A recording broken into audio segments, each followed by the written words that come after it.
Hey, Snowflash here. Welcome back to your brand new video. In today's review, we're gonna do limited time only Cheetos Flamin' Hot Cheddar Barbecue. Now, before I get into this, please hit the subscribe button, like, and share. I greatly appreciate your help. So this is how it looks. Right there. Now, serving size about 21 pieces, 28 grams. Calories 100 per serving. It's 150. Total fat 10 grams. Cholesterol 0, sodium 140 milligrams, total carb 16 grams, dietary fiber less than 1 gram, total sugars less than 1 gram, protein 2 grams, vitamin D 0.6 micrograms, calcium 10 milligrams, iron 0.7 milligrams, and potassium 80 milligrams. Alright, barbecue flavored hot Cheetos, huh? Interesting.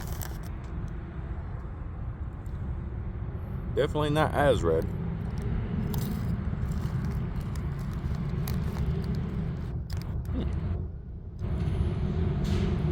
Taste the barbecue. And there's the heat. Cheddar. Wow. I'm honestly kind of surprised how not bad it is. I'd probably give this one a 6.9 out of 10. Thank you for watching. Have a good one.